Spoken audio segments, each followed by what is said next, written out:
cheers. Cheers. Thank you for joining me on the Reluctant Som podcast. I'm happy to be here. Very happy to have you here. I think very fondly on my podcast memory with you. Should we tell that story? We could tell that story. Yeah. So let's see. I moved to San Francisco 3 years ago. And before I moved here, went on a road trip all the way from Southern California to Seattle. And I downloaded all of these wine podcasts and... all of them were bullshit, except mine. Yeah, yours was the only one I listened to. No, it was awful. On repeat because there was like 3 episodes. No, and I remember thinking that your voice was very distinct because it sounded to me like Aladdin from the Disney movie. Sure. And a whole new world. Yeah, exactly. Yeah. So, anyways, it just like, kept it in my brain. I went on that road trip, and then when I moved back to when I moved up to San Francisco, I had my first day at Ozumo, and you and I were introduced, and then we went straight into a manager meeting. And I remember it was your turn to talk, because you were the beverage or the wine director. And I remember I'm like, oh, that voice sounds so familiar.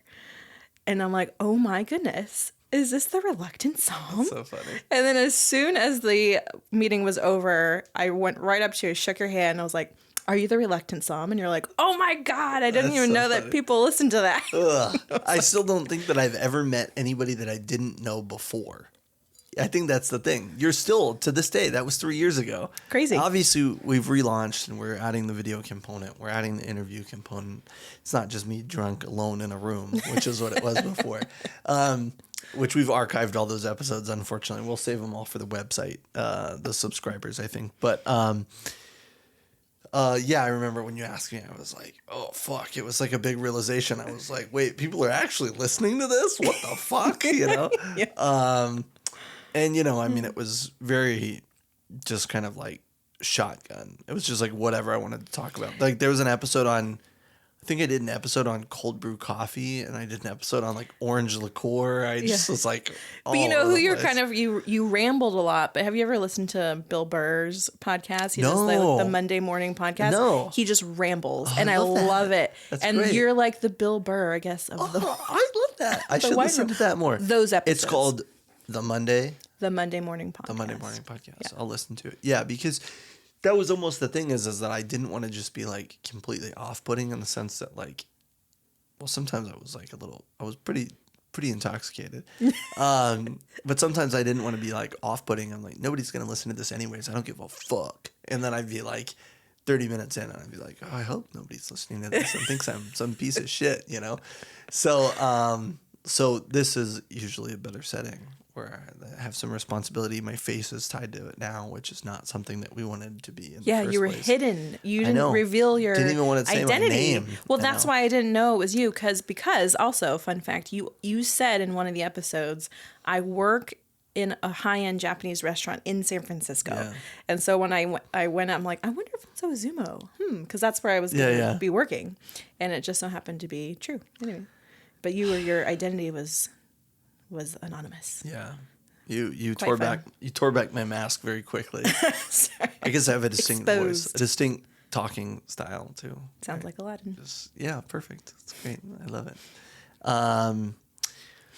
Okay, so let's take a step back and we'll try to re-navigate ourselves. Let's do it. So Kayla, I've known you since, as you said, Ozumo on Embarcadero. You'd come up from Sonoma Wine Garden, and since then you've gone to Angler on Embarcadero, and you're the general manager currently.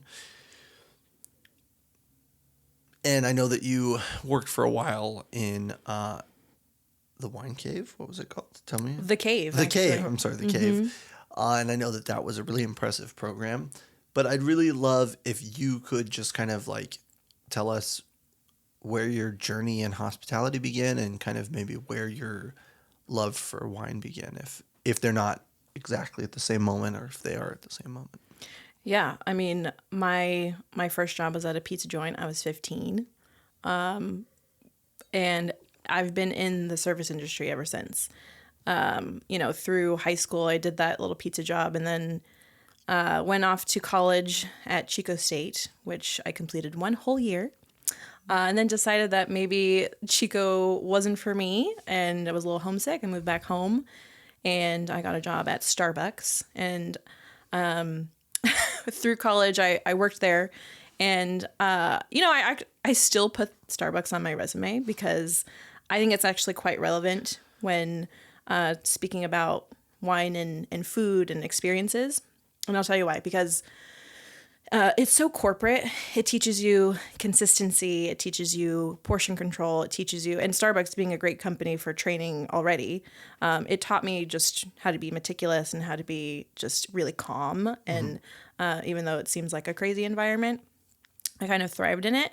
And then the other aspect is when you're moving up the ladder at Starbucks, as I was before I moved on, they really encouraged pairings, the coffee from different regions and pastries in the pastry case. And that sounds so like kind of silly or juvenile, but no, I don't think that's dope. I don't know dick about coffee. So if somebody could tell me how to make my coffee even better, I would take their advice. Well, I'll give you an example, and it's one that they do for people who are being promoted to supervisors. You have to be you have to present, I guess, and talk about the pairing that you chose.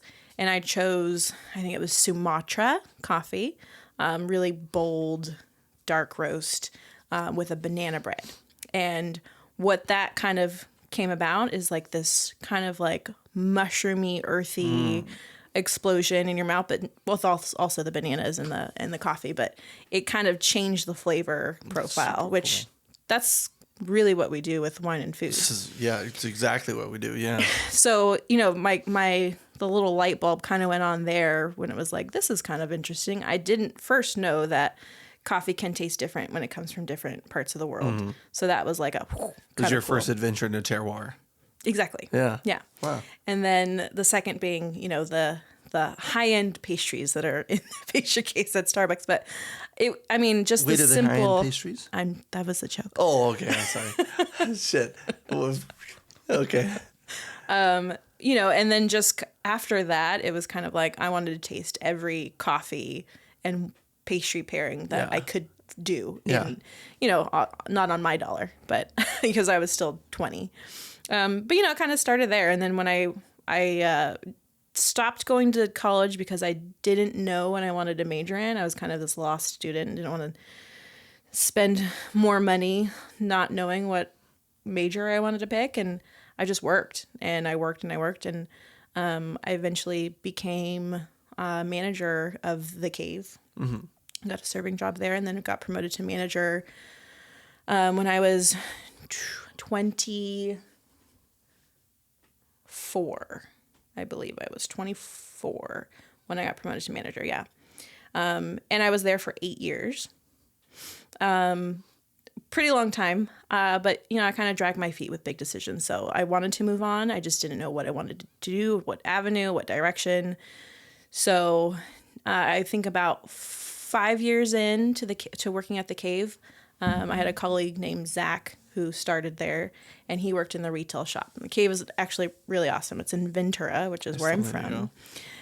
It's not the same now, but it is a really great concept. Sure. I actually do recommend that anyone go just to kind of experience it.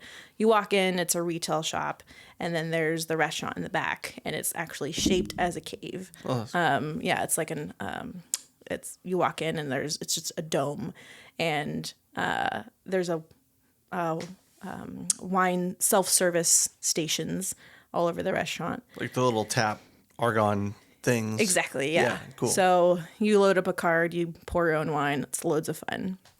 Anyway, Zach started there, and Zach was a certified sommelier. I'd never heard that word before. I was like, what the heck is a sommelier? And, he just came in. He had all this poise. He was classy. He had all this knowledge. And I was just like, you're amazing. Like, you're great. What is this sommelier thing? And I asked more, and I was really inquisitive. And he's like, Kayla, you would be surprised about how much you already know by working here for 5 years. Like, what are the, main grapes of Bordeaux? And, I kind of rattled some off. And he's like, yeah, you're not far off. So I'm like, okay.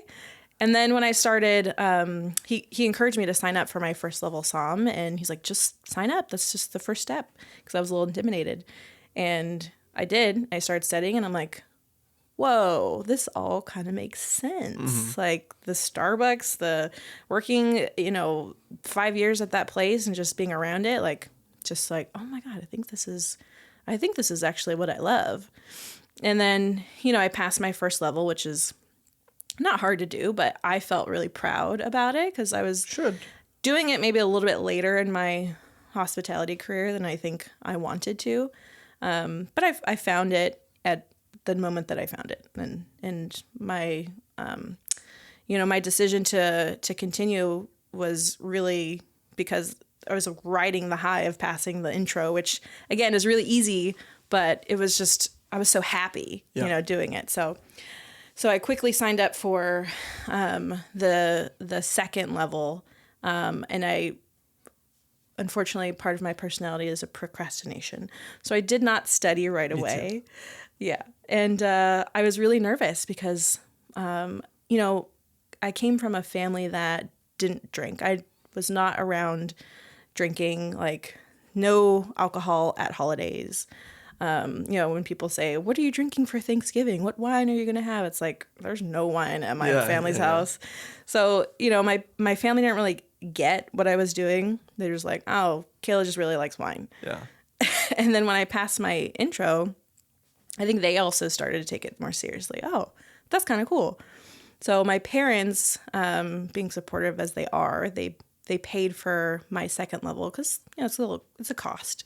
It's not inexpensive. Yeah, and I'm like, oh my gosh, I really have to pass this, or else I'm letting them down too. So I just realized that I snapped maybe like 4 or 5 months before the exam, and I just went into gear. I was like studying every day before work.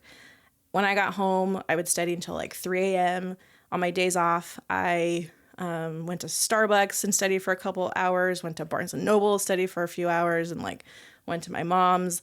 I hardly socialized. It was like the bar to me. I was taking it seriously.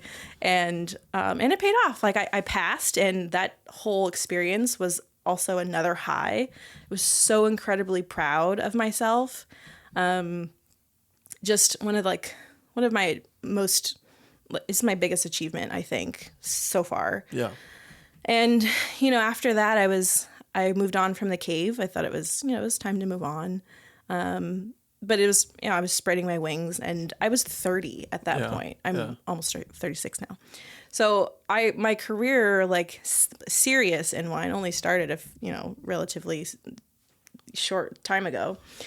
So once I passed that, I was like, okay, it's time to move on. And that's when I got the job at Sonoma Wine Garden in Santa Monica. And sadly, they are no longer open. They closed in 2021. But I worked there for a few years. I was in charge of the wine program. I was also AGM. And then once they were closing, I kind of freaked out. And, because I was, again, really comfy at that job. And I tended to drag my feet with big decisions on moving on and all that. So I didn't really jump around with my career. I get really, comfy and, into where I'm at. And moving on sounds like a big feat. But no, it kind of pushed me into doing something. It's like, go do something else. And it was also COVID, and a lot of people, it was a big life change in everybody's lives. Yep. So it's like, it pushed me. If it weren't for COVID, I would not have moved up to San Francisco.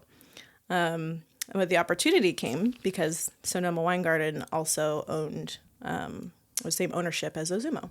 And so me and my boss, Cal, came up. Oh, Cal. Forgot about Shout Cal. Out for Cal. Cal. Oh, you miss him.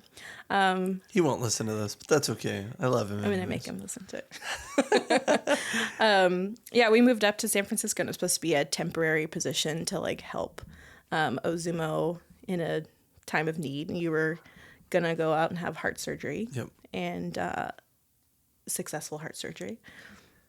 I think, unless I'm in a coma or something right now, this is all imaginary. It could be. And so I was going to be up here and look after things while you were out, and ended up being a permanent position. And I took the AGM role, and then eventually that became the GM role at Ozumo. And I was also in charge of the wine program there, which was a lot of fun. But I moved up here, you know, kind of to continue my wine studies and to just be around I think, more serious Rich wine clientele community, yeah. of for wine. Yeah. Yeah. And, you know, the LA market is there's definitely something there. But I just also wanted to push myself out of my comfort zone. So, yeah, San Francisco it is. And then I moved here and moved on from Ozumo to Angler and have moved myself up there. And now I'm GM there. Yeah. Yeah. So that's it. What a journey. I mean, it's really cool to kind of like hear it from the start. I mean, one of the things that I really love about the podcast is that, like I've said before, is like I get to have conversations with people and it gets to kind of be me like learning people more, you know, and we've known each other for 3 years and I feel like there's several things that you told me in that I never knew before. I guess I remember you have the Starbucks tattoo. I do. That's right. Yes. So Ooh. I did know Starbucks. But I guess I don't really think about it because when I think about it, I think about Sonoma Wine Garden and I think about Ozumo and then Angler. Because that's just kind of like within the scope that I know you. Can I defend myself with Oh, please. Yeah. Yeah, please. Yeah. Actually, they branded her. They said, if you want to be in management, this is how it works. And they stuck you with the... Right. And that was it. That was the final with straw. The coffee goddess or whatever. Oh, whatever she is. Anyways, it was a friendship tattoo. Yeah. I was young. It was my second tattoo. Hey, man. I'm sure people get No it. judgment. There's probably only going to be like 30 people listen to this anyway, so it's fine. Great. It's okay. And only half of them have regrettable tattoos. Yeah. Most of them will probably start and then hear me breathe and be like, I'm not listening to this guy anymore, you know? Anyway, yeah, no, I mean, it was a journey. Honestly, the 8 years that I spent at the cave was really where I fell in love with wine, and you know, kind of reinforced my love for the hospitality industry. And it's like, oh, this is something that I'm really good at, and I also like it, which is also helpful if you're gonna do something. So, yeah, it was kind of clear cut. And being here, I mean, you're one of the first friends that I ever made, and you know, when I first moved here, it was kind of fun because I was like, you know, it was just me and my dog, and I was single and just like hanging out with friends and trying some cool wines and having Beaujolais Day. Like, oh, that was a good time. Lots of fun. Yeah. Should have done that more than once, but maybe we shouldn't have done it more than once because it was a lot of wine. Yeah, it's a lot of wine, but also lots of fun. That's true. Yeah. Well, so throughout your story, there's a couple things that came up that I kind of wanted to talk about. And I guess like one of the ones is, you know, you were talking about how Starbucks had done a lot for you and had taught you a lot and it kind of like helped you in a way. And it's funny because I think that inherently in the wine field, our field, maybe San Francisco specifically, maybe not San Francisco specifically, but I feel like we spend a lot of time like hating on corporate structures, right? Like, oh, corporate, you're a sellout, right? Because almost equally is as like the wineries that are sold out or sold into corporate restaurants are like soulless or they don't have purpose or whatever. Right. But my time at Landry's was more formative than my time at any other company. I mean, it taught me similarly like cost of sale. It taught me how to like cost out a beverage. It taught me how to like track inventory. It taught me how to like manage all of these things. And I don't think that there's ever been another place that I've worked at that ever offered any kind of like education on that sense. I mean, you would have had to got like hired into a position and then handed off those responsibilities by somebody else. You know, the GM is shedding responsibility onto you, and then you have to like learn these things and grow from these things. But Landry's was super fucking rigid, and I'm sure Starbucks was the same. But like, I mean, we had a meeting every Tuesday morning, like 8 a.m., and I had to be in the meeting, and they would go account by account, restaurant by restaurant. They have, at the time, they had over 500 restaurants, and we were part of the Signature Division, and the Signature Division was 100 restaurants or whatever. So we would have to sit in this call, and we'd have to go restaurant by restaurant, and they would call us, and they would ask us about discrepancies in our inventory and be like, you're off 4 beers. What the fuck? Wow, that's pretty good considering. Yeah. I'd be like, well, that's not bad. And they go like, where are those Yeah, beers? no, You know, and not or they'd acceptable. ask you like, you're over, 0.3% on a bottle of vodka. So like, what happened? Did your vodka have a baby? And that was the thing. Did they multiply? And you're like, no, they didn't multiply. I guess maybe I'm missing an invoice. And they go, yeah, go check. But I will say that like I really think that kind of like built a really healthy foundation for my experience, because I think that without that, I wouldn't have been able to that company has a certain inherent educational factor to it that Sure. I don't think a lot of other companies really have. Yeah. Especially not small family owned and operated companies. Definitely not. Can't afford it. No. Yeah. And then B, like unless the owner's like taking a specific liking to you and trying to like hold your hand and train you into the position, it's probably not going to happen. It's like, do your fucking job or else. Exactly. Yeah. I'm going to go on vacation. Yeah. I'm going to Hawaii. See ya. Yeah. Here's the keys. That's so, I mean, contrasting that is exactly what my experiences was at Starbucks. And then when I worked at the Cave, because it was small family owned. Sure. So like, I'm so thankful that I had that base knowledge of working in customer service at Starbucks. And speaking specifically about customers, Sure. I mean, people can get wild about their coffee in the morning. I'm sure you can understand. Can understand. And dealing with I have a 1.5-year-old. I really understand. Oh, yeah. Yeah. tantrums, yes. Yes.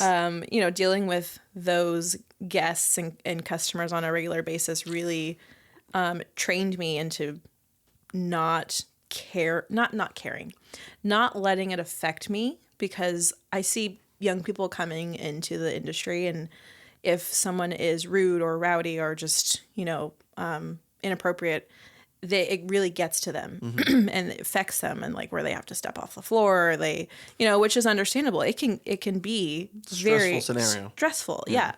It doesn't affect me. I'm like, you know what? You definitely, it sounds so silly, but you have to put yourself in their shoes. What you don't know how their day has been going. They could have had a life-changing, horrible something happen to them, and you don't even know, and that's why they're being an asshole. Yeah. Or they are just an asshole, and then you just- kind of feel bad for them. It's Yeah. Oh, sorry about your life. Yeah. But Yeah. you just kind of let it roll off your shoulders, and that really prepped me for that. And then, having all the training that I did at Starbucks was very helpful, because while I was at the Cave, zero training. I was just thrown to the wolves. Yeah. I had only served one place before that, and I was serving, and I had to think on my feet. I had to organize my steps. I had to also turn it on for guests. Yep. And it was this tiny little place filled with tables that were too close together, and people just chugging wine at their own leisure, because Love they that. could just walk up and pour it Yeah. themselves. It was a lot of fun. I love the Cave. I love my time there. But I was on my own, Yeah. The owner, I was there to help her have more time with her family. Sure. So yeah, it just kind of, it prepped me for my other endeavors too, having such extremities like the Starbucks corporate and then the mom and pop. I'm like, okay, now I can do everything in between. So that's what I'm doing. Yeah. Yeah, I'm kind of with you. I mean, when I left Landry's, I went to work for a close friend of mine, and I was the GM of his restaurant. It was the same thing. It was just like I had access to bank accounts all of a sudden. I was like looking at everything. I had access to like punch in and punch outs on the alarm code. So like, why the fuck did you guys leave at 11:30 last night? Like, what's happening? It's just like probably too much information for somebody that wasn't the owner. But that was kind of my job as the GM. I was responsible for everything. Mm-hmm. Let's see. One of the other things that I wanted to ask you about was, your journey into the court, right? You decided that you wanted to get your intro through your exposure through a coworker at the Cave, and then you decided you want to get your certified, Mm-hmm. and then just kind of like do you have a desire to get your advanced? I mean, the courts, it's something that I've talked about a lot in the podcast is how much the court has changed. And, you know, part of the reason why I didn't want to be part of the court in the beginning, I mean, those points are not really valid anymore. It's a different thing than it was. Yeah. Do you have an intention to go for your advanced, or do you have an intention to kind of like maybe explore a different branch of wine education? Yeah. I'm sure you have so much time, and you have so much free time as the I GM just of a restaurant. don't know what to do with You're myself. laying around 3 days a week with nothing to do. 3 whole days. But do you ever have, you know, a time where you consider kind of like what the next step is in your education? Yeah, no, I mean, it is the main reason also why I wanted to move up here is to shake things up so that I could be immersed in a culture that I could study in. So, you know, the third level is definitely on my horizon. You know, I entered the court because that's what I knew, because that's what Zach was, you know, certified with. I had no idea even that there was other avenues, but no, I'm happy that I did the court. I did intro in 2018. I did the certified in 2019. And then after that, there's a lot of things that happened in the court. I'm sure you know. Yeah. So right after that, I'm like, oh, shoot, did I choose the wrong avenue? Sure. And, you know, you and I have had a lot of discussions about the court. And, you know, at that time, it was like I didn't want to be associated, kind of. Yeah. A lot of people didn't. A lot of people started putting their pin in their pocket, you know? Yeah. So I didn't know if I was going to have to do a different avenue. I was looking into options, and then, you know, moving up here, and I gave it some time, and, you know, they did some shaping up and some actions that I think are really responsible and doing great things now. Yeah. And now I'm proud. Yeah. I'm proud that I'm a part of that association. But yes, no, definitely I would love to get started studying, maybe thinking about doing the advance. And, you know, it's a goal. It's definitely on my goal list to start thinking about that. But again, I don't know if being a GM and having that on my, horizon and being a GM is something that is achievable. So I don't know. I might have to shake things up, or I can not sleep. I don't know. Yeah. One of the two. I mean, that was one of the things, like when I first started at Chambers and I was working with Angler, and it was Robbie. And then when Robbie decided that he wanted to step down because he wanted to pursue his MS, I thought, like, how much is on his plate? You know, but then you look at that program and you go like, there's a lot on his plate. A lot. It's a lot to do. Yeah, I mean, it's one of the things that I've always thought about is like, should I be going for certification? Should I not? I mean, I obviously love learning. I just don't know that, like, and obviously the court's not a classroom, but classroom is not usually my setting. Like I need a little bit more of like a hands-on. I'm not like, I don't know. I have a really hard time kind of learning things. And so when I got my level 1, it was just like one of these things where like a lot of the knowledge that I had when I passed my level 1 was knowledge that I had already had. And it wasn't really kind of like incorporated with the classroom or with what they taught us, because then it was like, an 8-hour class and like a 3-hour class and a 3-hour exam or whatever. And I don't know. I mean, I should obviously probably have done more research in this. We just had Corey over earlier, and it seems like now for advanced that there's like a seminar, or there's like a class that you go to first before you take the test. Yeah. Okay. Yeah.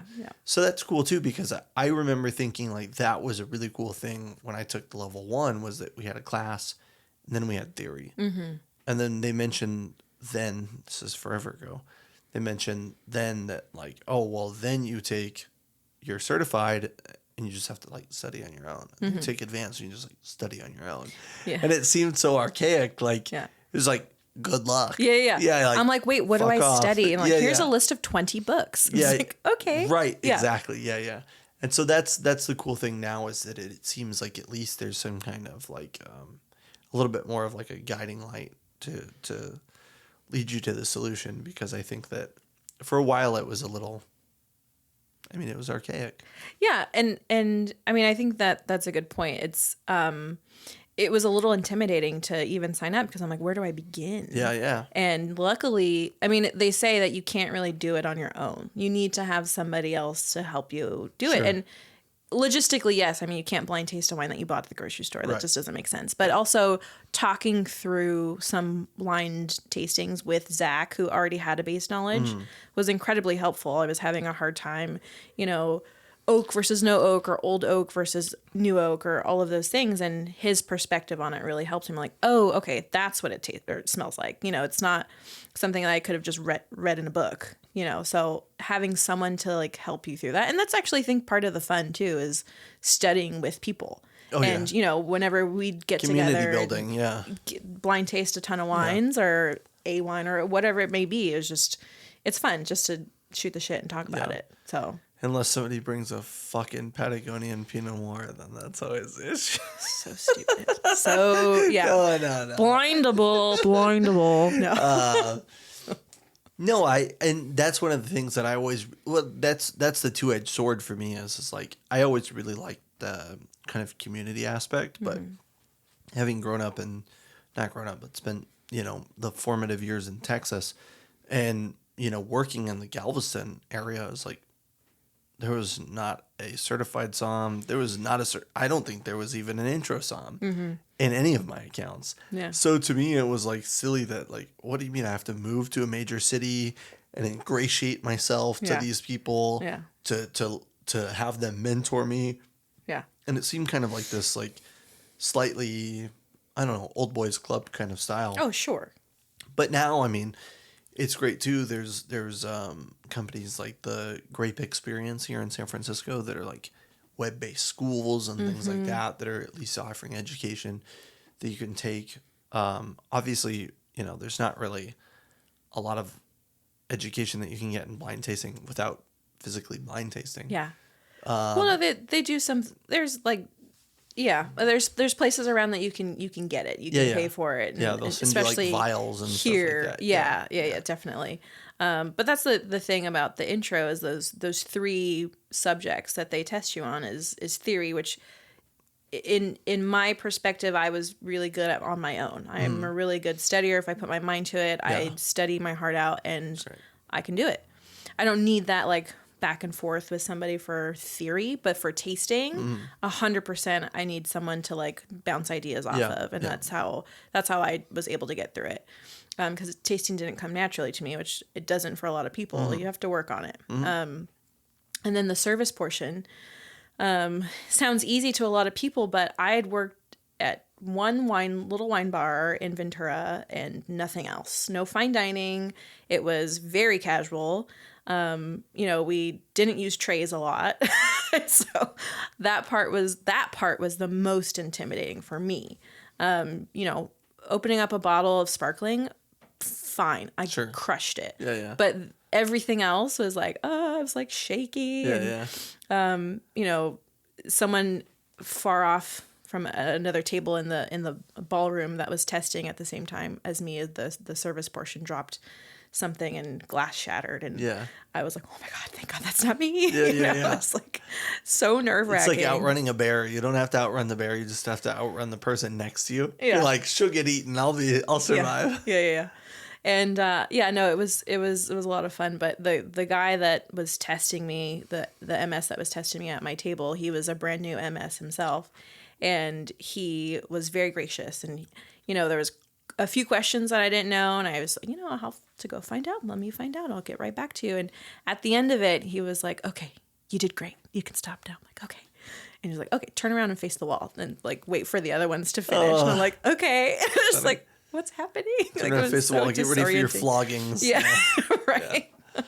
But it ended up being a really great experience. They called everyone back at 5 p.m. that day. This is the certified. And they were going to do the results ceremony. They gave everyone a half glass of Krug. Love that. And, you know, they're going to call names. And there's this girl that's next to me. And I can't think of her name, but I'm friends with her on Instagram still. And she's like standing there fidgeting, and you could tell she's nervous. And she says, can I stand next to you? I'm really nervous. I'm like, oh, sure. And I said, what's your name? And we introduced ourselves, and she says, is this your first time taking it? And I said, yeah. And she's like, okay, well, just so you know, it's like a lot of people don't pass their first time, so don't get your hopes up. Yeah. And she said it in a nice way. It wasn't rude. Right. And I was like, okay. And then she was like, I've taken it. This is my third time taking it. And I was like, oh, okay. Shoot. Like, I was like, oh, gonna explode, have an aneurysm. And then they started calling names, and they called my name third out of like 50. Great. So I'm like, thank Good. God. And she was just like, her mouth was like, That's so I can't funny. believe you passed on your first try. And we went, and she passed that time too. Great. Good for her. Yeah. And we went and had a drink at the hotel bar. This is in San Diego. And we were sitting there having a drink, and she's all, it was actually my fourth time taking it. Aww. Oh no. I felt like such an asshole. Well, Like, she passed. I studied yeah. my ass off. Like for those 4 months, I did procrastinate for the first part of the year, but I was gonna pass. So I felt confident. But then when I was standing next to her, I was like, oh, not so confident. That was when you faltered. Like, oh no. After you already took the test, after everything, Yeah. you're like, Yeah. wait a minute, am I going to get this? Am I not going to get Too this? confident?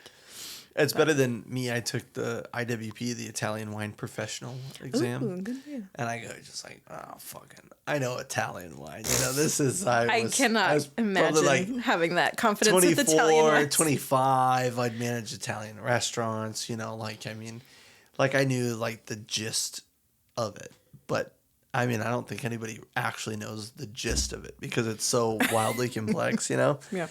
And so I was sitting there and I just go like, oh, I got this, you know? And I wasn't studying, and I did it through. So at Southern Glazers, they offer, you would take a test, you would take a class, and the class was called Glazers Product Expert, GPE. And you would take this class, and it was like, whatever, every Thursday from 5 to 7 or something for like 8 weeks. And then you would take a test, and you would pass the test, and then they would give you like a $3,000 bonus. And then they would give you like a diploma, right? And then they would take you to dinner, which was really great. Nice. We went to Ibiza restaurant in Houston. And then they would pay for any education that you wanted. And so the first thing I took, the very first thing, it just rolled right in. Italian wine professional. I go like, I'm good. Boom. Yeah. Mic drop. And then like, you know, like pass rates like 56%. I was like, Yeah, whatever. in the bag. Yeah. And so I get the study material, and, you know, it's like a couple handbooks, and I'm like, yeah. And then literally my dog ate my homework. Literally my dog ate my notebooks. And I was just like, sure. I'm going to have to be okay, right? And so like I studied pages that were left. But in general, I was like, I think it's going to be okay. And then they go like, it's a remote test. I go, oh, I'm definitely going to be okay, right? But then they get you in a Zoom, and they like make you turn your camera around and show the whole room and show the ceiling and show the floor. Under the table. And I go like, I'm fucked. Like that was the first thing I thought. I'm fucked. And yeah, I mean, you know, if there was 100 questions, there was probably like 40 that I was like 100% sure of. And then there was like 40 that were like, I felt good about guesses. And then there was 20 that I had no fucking clue. I was just out of it, just absolute toast. Yeah. But I think that's, you know, if I had somebody in my community that was also really into Italian wine, or if I had somebody that was like an MS that I could bounce ideas off of, they'd be like, that's a bad idea. Yeah, don't do that. You should do something else. Yeah. So that's the only exam that I've taken that I failed. Well, I've only taken 2. That I failed it, and the intro somm that I passed, but it was in a large class setting, so I always think like it's not really the same, you know. Yeah, no. I mean, you know, the certification process is you know, they say it's just a diploma, it's just a formality or whatever it may be, but you know, it for me, it really, I wouldn't have studied as hard if I wasn't going to achieve something. To me, it meant something. But, you know, when I came here, and, you know, I'm rolling up with a certified somm pin and everything. and you're all, I'm intro. Like, that doesn't mean anything. Yeah. You had way more floor experience, hand to hand, Yeah. like selling, like to guests. I had not a lot. Rather Yeah. than the wines that we sold at the Cave was, Central Coast or Napa. The Spain, Italy, France regions that we had in the store were very small. I mean, we had like William Fevre and Sure. Termes and like some good stuff, but it was mostly, Central Coast and Zins from Lodi and like just those jammy things that Ventura County people love to drink. Yeah. But that was my little bubble. It was like I often say like Central Coast is like it smells like home in a glass, like Pinot Noir and stuff. That's what I knew. So when I came here and I was drinking like, I don't know, some crazy shit that we opened at Ozumo, it's like Maybe I had never had an old wine. I don't know. That was Roman's call. That's great. That night. Yeah, Daddy. Thanks, Daddy. Yeah, thanks, if you're Daddy. listening, Daddy, thank you. No, but I'd never tasted anything old, like anything that high end. Yeah. Never ever. So it really like was different to me. I blossomed even more when I got here. And just now it's like those things are cool, but now I'm finding things that it's like deeper into like wine nerdy, like I don't know, just like that Hokkaido Pinot Noir that I tasted. Yeah, that sounds cool. That one, it was pretty awesome. Yeah. Yeah. So yeah, it's like full circle. Ventura is home and I miss it, and those clientele were a lot of fun. But now I'm here, and San Francisco is definitely a lot of fun also. I think it's interesting that it makes me think of like a really interesting point in the sense that like, when I first moved to San Francisco and I was like a back waiter at 8 Tables by George Chen or China Live or whatever. I mean, 8 Tables, but part of China Live. And I was doing things, I was like practicing to become captain and whatever. I mean, I was working my way up. I knew more than enough about the wines because it was, like Gewürztraminer, Riesling. I mean, it wasn't like we're not reinventing the wheel or anything. It was like Riesling with spicy food. And, then there was other things like Tony Kim, who's been on the podcast, is great. His program was great. I have nothing but respect for it. But it was like, Hermit Ram, skin contact Muller Turgau with the vegetable course, right? It's a little further out of my realm of understanding. But my point is that, when I started working at 8 Tables, I mean, people would come in and they'd bring their own wine in, and Tony would evaluate the wines and he would always let me taste them. And I tasted more birth year wines in the 8 months that I worked there than ever. They'd bring in, all these like Cooley Chems, and they'd bring in like vintage champagne from like the 80s. It was like flat as fuck. And it was just, but it would taste like sherry. It would have this like really cool characteristic. And you're like, I mean, I could still drink this. Like, it's definitely not champagne, but it's, you could drink it. I enjoy it. Why not? Yeah. And so that was one of the things. It's just like the level of exposure that you experience in a setting like this is just drastically different. And similarly at Boulevard, it was like, I mean, I wouldn't sell as many exciting things as the kids would sell at Quince, but people would bring stuff in and they'd be like, do you want to taste this? And I go like, yeah, what did you bring? And they're like, 75 Mayacamas. And I go like, yo, I'd love to taste a little of that. Yes, thanks. So it's cool. I mean, it's really great, especially when you find yourself in a setting in the sense of like Angler, which is very much a wine destination. The food's great. Food stands on its own. Yes, it is. It's not to discredit the food by any means, but the wine program there is a significant investment. It is a hefty book. It's a dictionary. Yeah. So it's great to see because you've kind of, it's one of those scenarios of like, if you build it, they will come. And the people that have built the list and contributed to the list over the years, I mean, have really generated something that is really captures the attention and and the focus of many people in the wine industry. And I'm happy that you get to taste even some of the things that are up there. Yeah, no, it's a really great perk of my job. I'm sad that I'm not involved directly in the wine program. But I do, a shout out to Robbie, actually, mention him again, because he always is looking out for me when he was like, open something fun. He was like, hey, you should taste this. You should taste this. Even if I'm running around the restaurant, he was like, hey, pause one moment. Yeah. Try that. Everything else can wait. Yeah. I'm like, thank you, Robbie. Yeah. I'm very lucky to taste some cool stuff from our list and from people, when they bring stuff in. That's pretty cool. Yeah. And that doesn't happen too much because our list is very wide variety. There's a lot of cool things and everything you can imagine. Things. Yeah. It's great. You guys have done a really great job of like checking as many boxes as you can. It's a big list. And, while pricing is pricing, on-premise pricing is on-premise pricing. You guys aren't extorting people for any of the things at all, but... Yeah, no, I think a lot of our prices are very reasonable. Yeah, certainly. People coming in are like, wait, really? It's only $400 for this? Like, yeah, it's pretty reasonable. Well, it doesn't help when you're next to somebody like John at Boulevard that does 2 times or 3 times at most for things, and well, you don't want to be the assholes. Leave the assholes, pass it down the block just a little bit more. We'll take the asshole tax. When we were at Ozumo, it was like, it's $100 bottle. We'll put it on the list for $400. Yeah, it's like, I don't like this, but this is what I'm told to do. So it's old.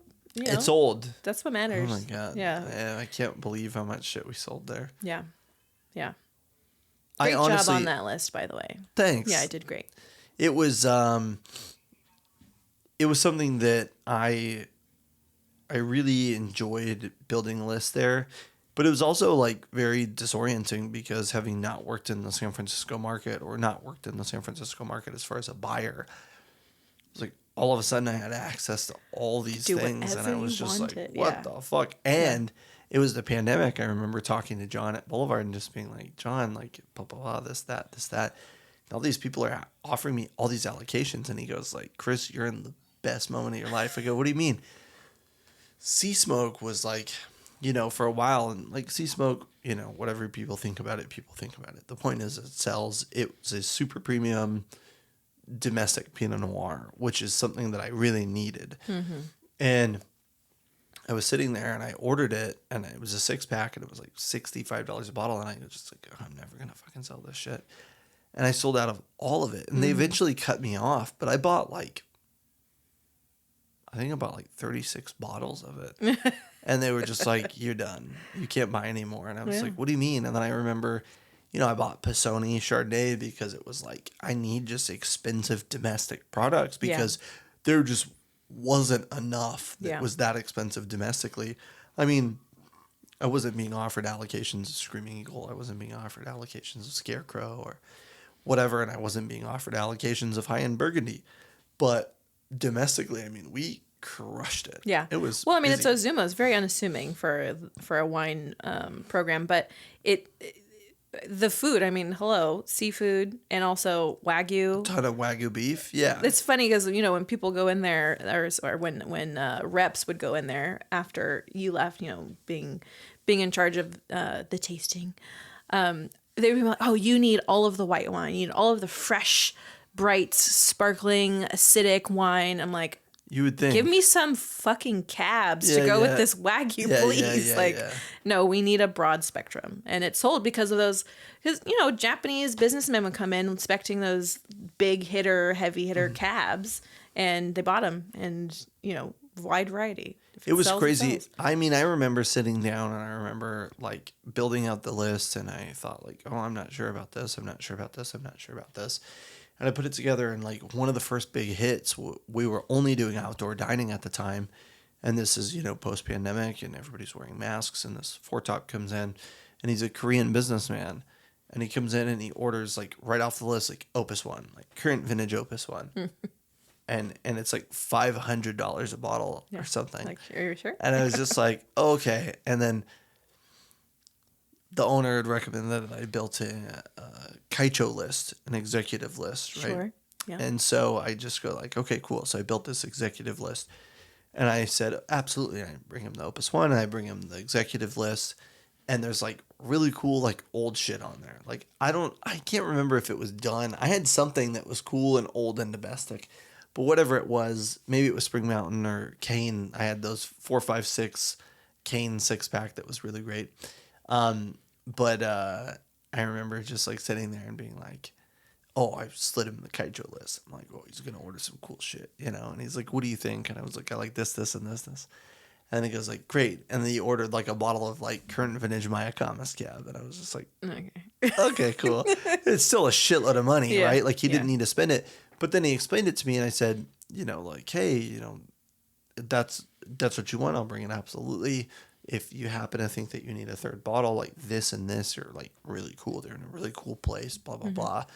And then he goes like, oh, honestly, like, you know, buying Opus from you at $500 is a deal. When I'm in Korea, it's $1,000 a bottle. Oh. And I was just like, holy shit. So if that's what he wants to drink, I'll let him drink that. Perfect. You know what I mean? Great.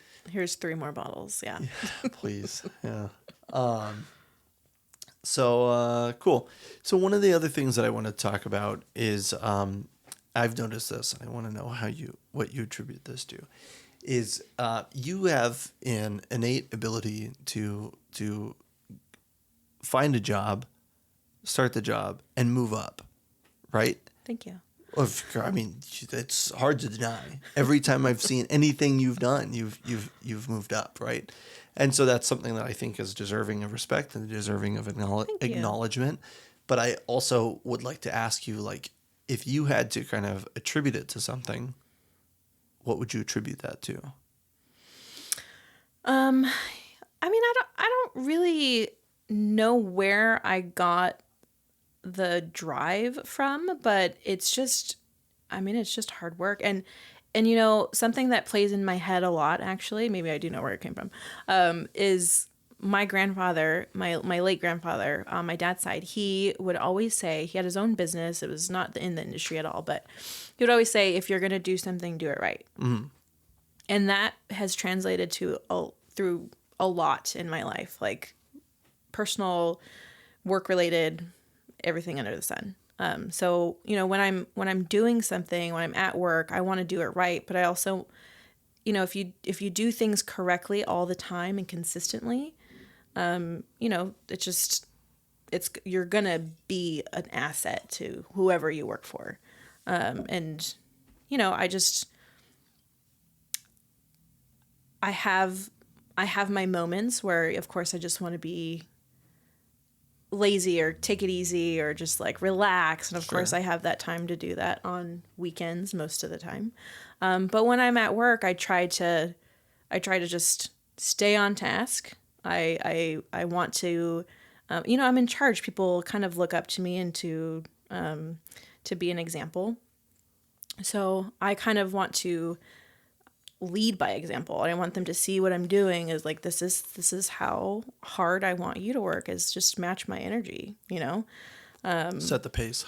Yeah. So I didn't really have anyone to teach me that at the cave. I kind of got there on my own, but once I did, you know, start that, I kind of found my management style in at the cave. And so, you know, once I started doing that, it was, you know, I saw results from the staff underneath me, and they would tell me how much they appreciated how much I did for them. And, you know, I really felt that appreciation. I'm like, okay, well, maybe I'm doing something right here by what I'm doing, not tearing people down, but really just working alongside them. Yep. And leading from the trenches. Nothing is built beneath me.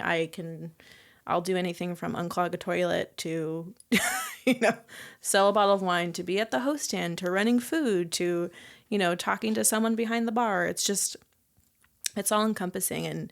And my, the worst thing I think that can come out of anyone's mouth who works in a restaurant is, that's not my job. Oh.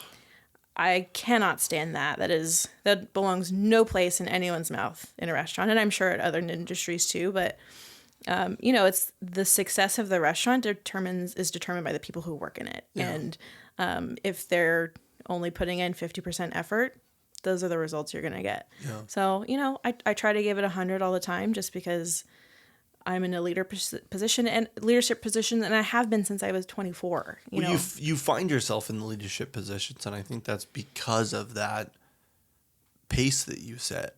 Yeah.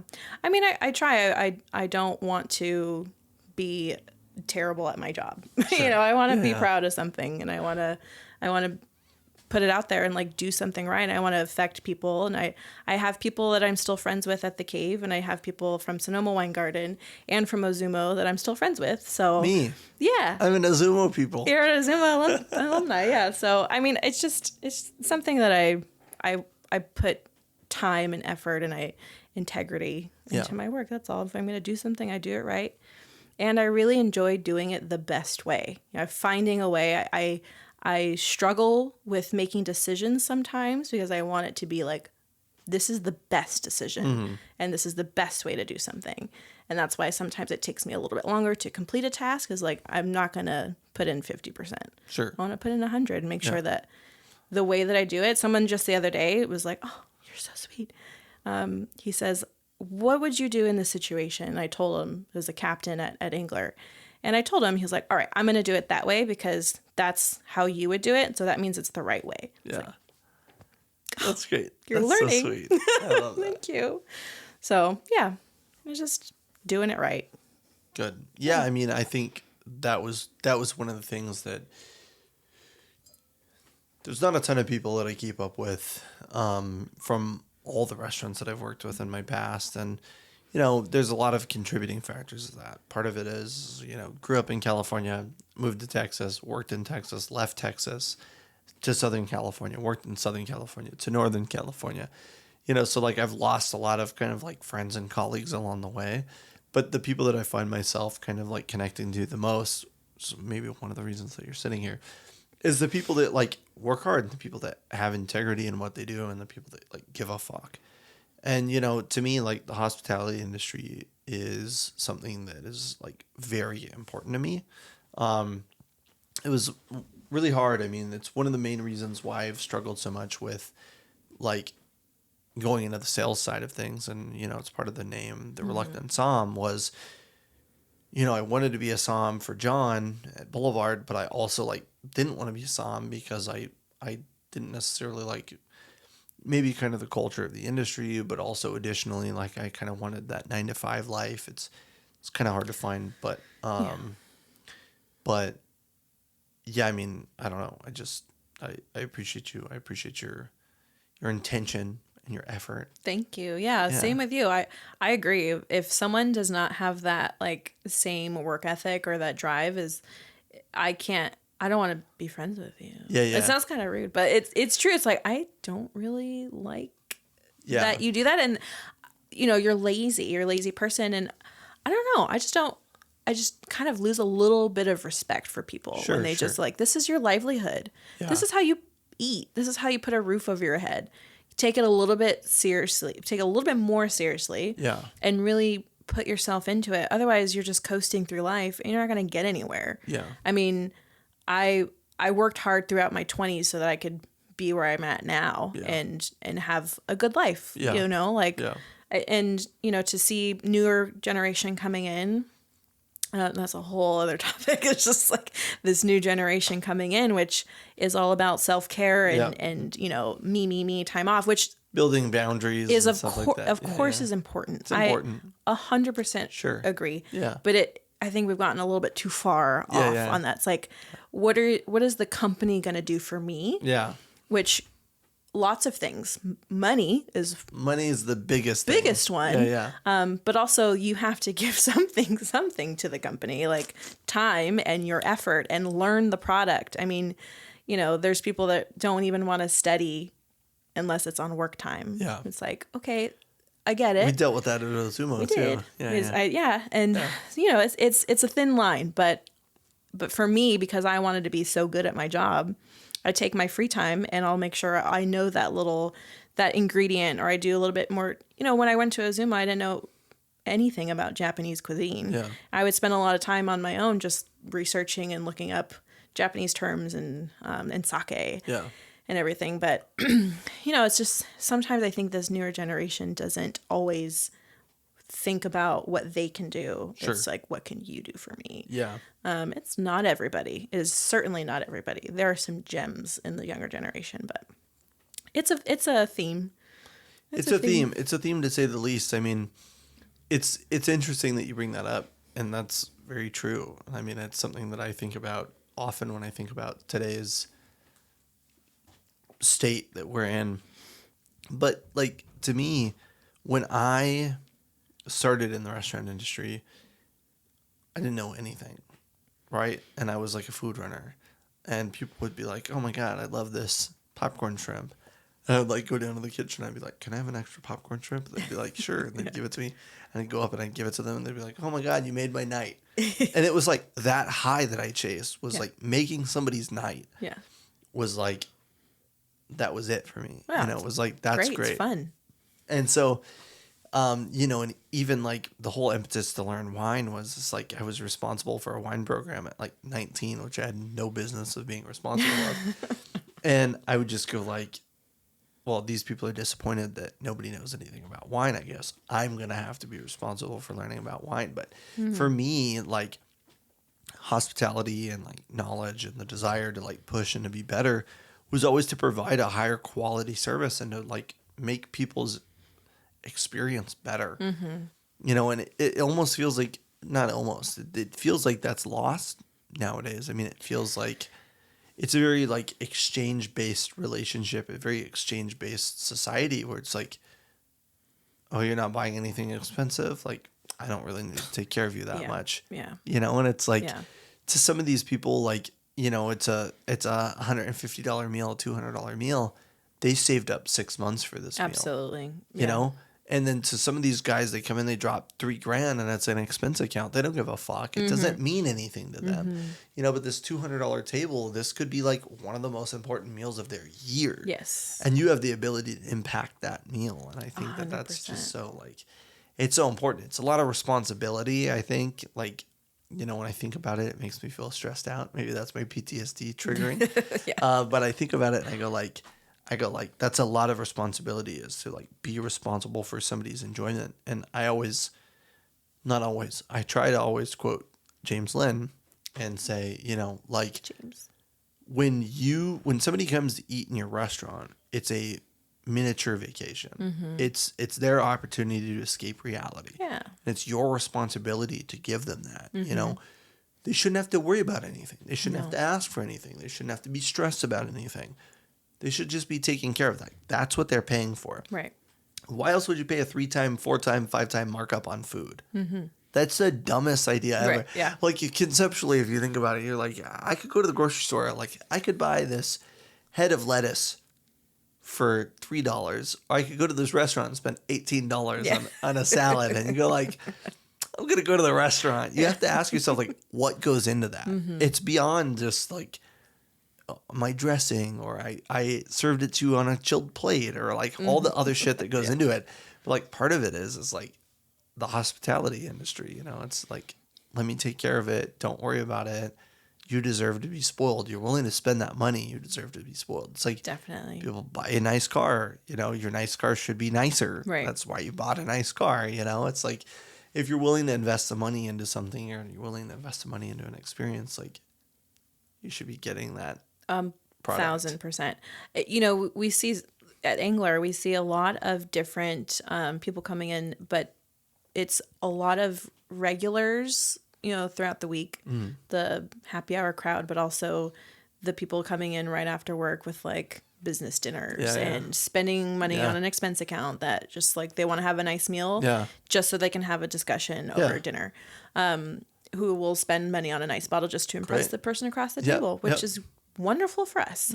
But then we have people on Fridays and Saturdays or holidays that are coming out that are celebrating. And we can see that the people that don't come out that often, or maybe don't spend money like that often on the weekends because it's a birthday or it's an anniversary or it's a graduation or celebratory whatever it may occasion. be. Yeah. And we say it a lot to our staff is, people are celebrating. There's a lot of people that are coming out to have a memorable experience and say, I ate at Engler after we got engaged. Yeah. And it was the best day because I got engaged to the love of my life and I had a fabulous meal afterwards, and all of it was memorable and lumped into one big memory.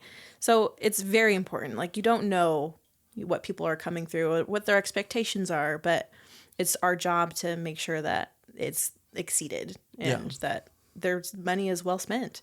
It's getting so expensive to run a restaurant.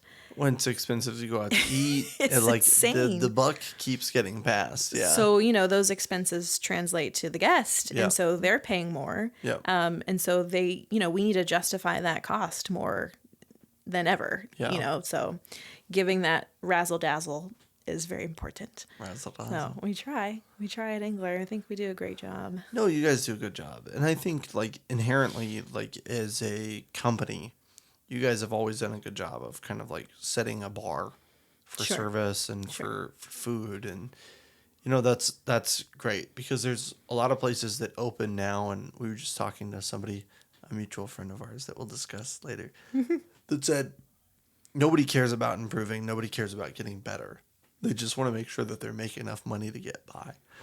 And however much I disagree with that scenario, I do think, and I respect the fact that there are certain people that don't care about that. Yeah. But I don't think that Engler has ever been No, part of that. And also the change in scenery from like the Los Angeles area to San Francisco is that I see more career service industry here. Yeah. Absolutely, than LA. I mean, half of the staff was Waiting to be actors singers or that actresses. I need to leave early for an audition. I was like, God damn it. But they made great surfers because they can turn it on. Yeah. They can act. They can just be boisterous. They can sell something like crazy and then not even care and walk out the door. But here it's like, you got some real professionals, Unfortunately, a lot of people have left the industry, so they're not as ample in surplus, but there's still a ton of great people that just really know what they're doing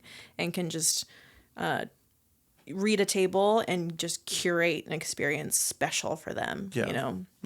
And that's what I love to see. I mean, it's the main reason why I moved up here and started at Engler. I was so excited to start at Engler. It's my first Michelin star restaurant to work at. Yeah.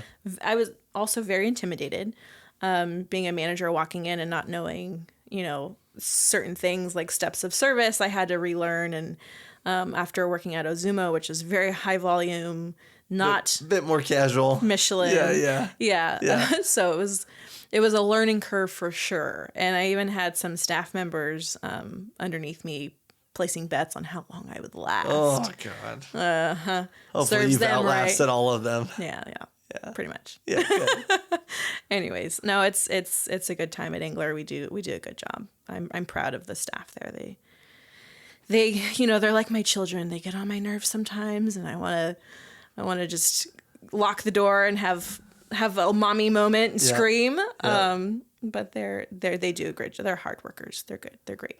So. Yeah, my dad would always say that about his subordinates. He was a plumber, and so all his kids, he would say, "Those are my kids." Yeah, and he would always say, "Yeah, my kid this, my kid that." Yeah. I'm like, "Dad, I'm your only son. What are you talking about?"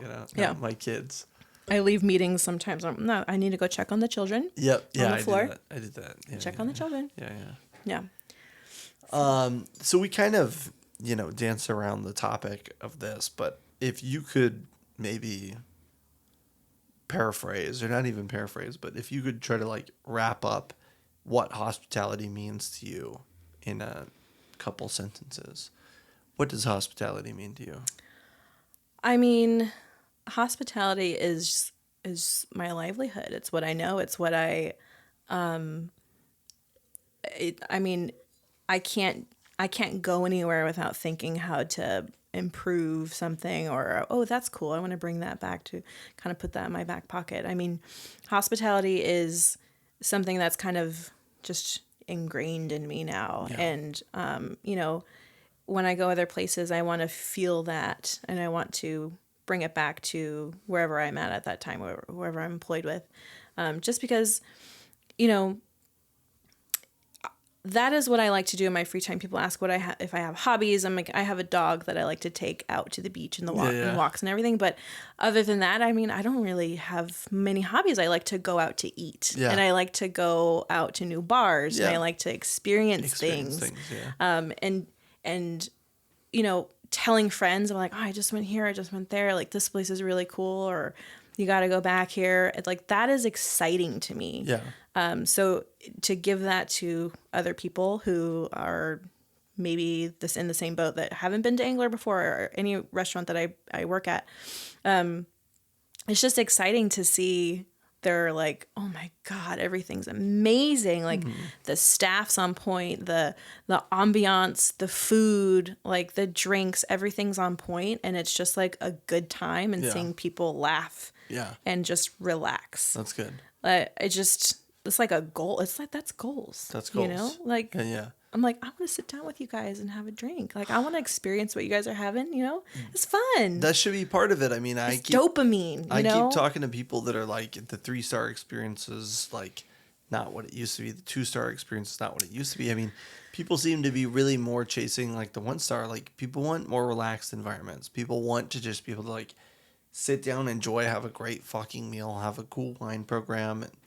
That's that, you know? Yeah. And, you know, being a 1 Michelin doesn't mean that you're going to break the bank. You could, but you can come in and out with a killer glass of wine on the BTG list, and a salad, maybe an app, and like a piece of fish for under $100. Yeah. Easy. That's easy. You know, it's attainable. I mean, it doesn't have to be expensive. People think going out to eat to a Michelin restaurant has to be an extravagant affair, and you got to plan it months in advance and save up all this money. But there's a lot of regulars that 2 and 3 stars. That's the case. Well, ones are. I think that's the cool thing is like we don't really have, you know, the Wine Spectator will give grand awards and, you know, awards of excellence and things like that.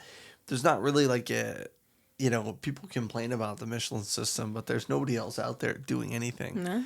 There's you know, Relais Chateau that rates like restaurants and hotels and whatever else. They'll rate all these other things, but they won't. There's 50 Year Old's Best, and there's James Beard, and like those San Pellegrino those and James Beard, and yeah. But like Michelin is what is most well known. And like, there's so many 1 stars, and if they're gonna rate somebody a 1 star, they're rating them, hey, this food's really fucking good. Yeah. They have a cool beverage program. You know, like, you should check it out. It's better than Yelp.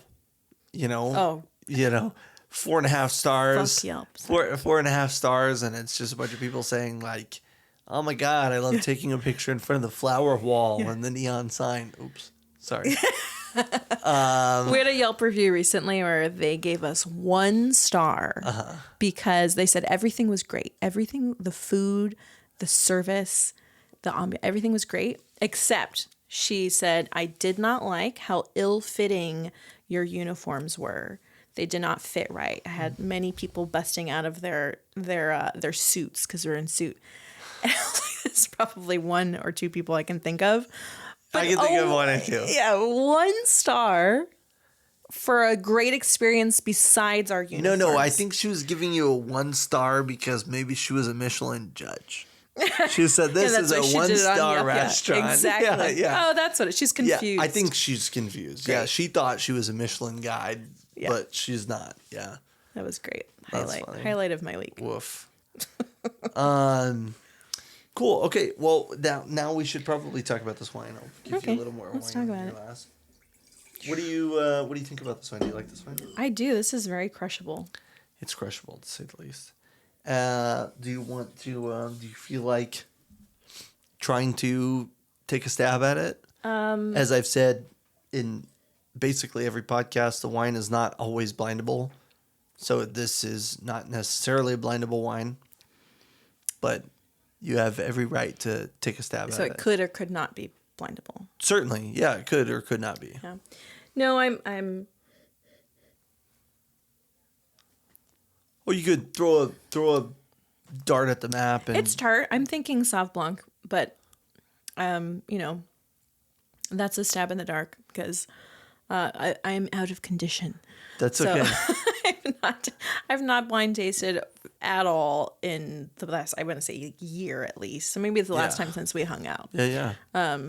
Which you like to blind people all the time. So I've been, when we hang out, you always guess what it is. I've been a What do you little think out it of is? practice lately. Yeah. I mean, I'm not as adventurous as I used to be, but I do enjoy blinding people. I think that it's just fun, more than anything, to enjoy the wine. Do you enjoy the wine? I do. It's bright. It's makes my mouth pucker. It's probably high acid. Yep.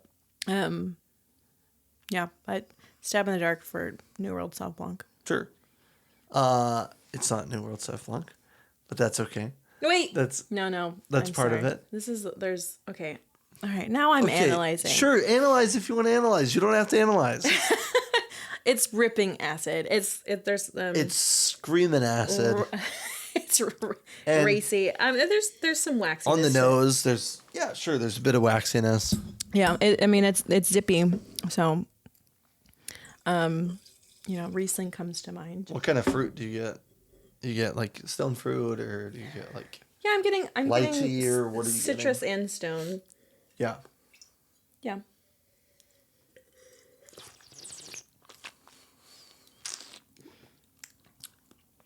Yeah, I mean, there's not a lot of residual sugar. If it is a Riesling, it's very dry. Sure. But that's as far as I'm gonna go. That's okay. That's great. That's more than enough. What do you think? I mean, I know what it is. No, but what do you